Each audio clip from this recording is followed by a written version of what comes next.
আসসালামু আলাইকুম এভরিওয়ান। তুমি কি জানো বিশ্বের অন্যতম ভয়ঙ্কর যুদ্ধ বিমানগুলোর মধ্যে একটা হলো সুখোই সু-30। রাশিয়ার তৈরি এই মাল্টিরোল ফাইটার জেটকে বলা হয় একেবারে ফ্লাইং বেস্ট। আজও বহু দেশে তাদের এয়ারফোর্সের মূল শক্তি হিসাবে এই জেটকে বেছে নিয়েছে। এই ভিডিওতে আমরা দেখব সু-30 এর ইতিহাস, ডিজাইন, অস্ত্র-শস্ত্র, প্রযুক্তি আর কোন কোন দেশে এটি ব্যবহৃত হচ্ছে। সু-30 তৈরি হয়েছে বিখ্যাত সু-27 ফ্ল্যাঙ্কার প্ল্যাটফর্মের উপর ভিত্তি করে। 1990 এর দশকের শুরুর দিকে রাশিয়ার সুখোই ডিজাইন ব্যুরো এই প্রজেক্ট শুরু করে। তাদের মূল উদ্দেশ্য ছিল একটি ফাইটার তৈরি করা যেটা শুধু ডগফাইটে নয়, লং রেঞ্জ মিশনেও পারদর্শী হবে। অল্প কথায় সু-30 হলো সু-27 এর আপগ্রেডেড ভার্সন,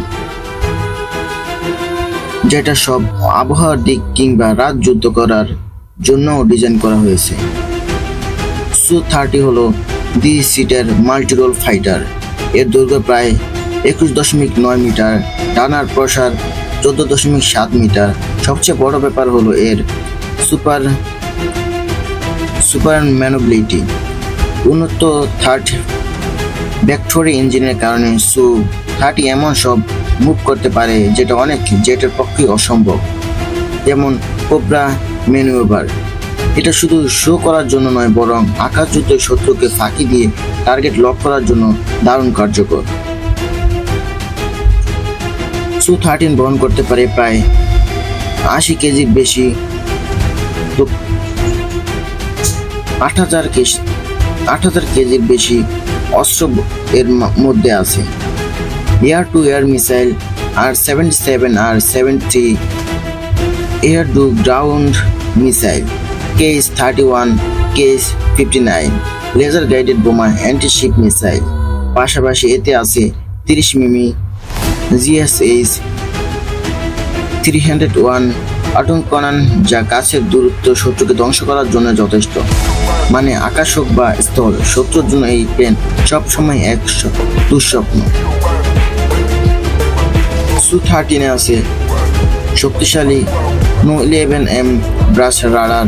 এই রাডার একসাথে 15টি টার্গেট ট্র্যাক করতে পারে এবং 4টা টার্গেট একসাথে আক্রমণ করতে পারে, যেটা আধুনিক সংস্করণে এসা রাডার যোগ করা হয়েছে, যা আরও বেশি রেঞ্জ জ্যামিং রেজিস্ট্যান্স দেয়। ককপিটে আছে multi function display, helmet mounted targeting system, উন্নত নেভিগেশন। এগুলো সু-30কে আধুনিক যুদ্ধক্ষেত্রে আরও ভয়ঙ্কর করতে তুলেছে। আজকের দিনে রাশিয়া ছাড়াও ভারত, চীন, ভিয়েতনাম, মালয়েশিয়া, আলজেরিয়া সহ আরও অনেক দেশে সু-30 ব্যবহার করছে। ভারতীয় এয়ারফোর্সের সবচেয়ে বড় শক্তি হলো সু-30 MK। তাদের কাছে আছে প্রায় 270-টিরও বেশি সু-30, যা দক্ষিণ এশিয়ার সবচেয়ে বড় ফাইটার ফ্লিট। চীনের আছে সু-30 MKK এর। মালয়েশিয়া ব্যবহার করছে সু-30 MKM।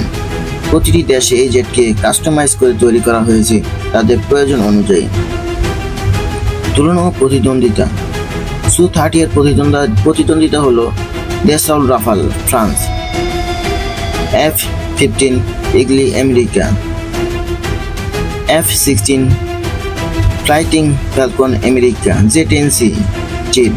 তবে সু-30 এর সবচেয়ে বড় সুবিধা হলো সুপার ম্যানুভেবিলিটি আর হেভি পেলোড ক্যাপাসিটি।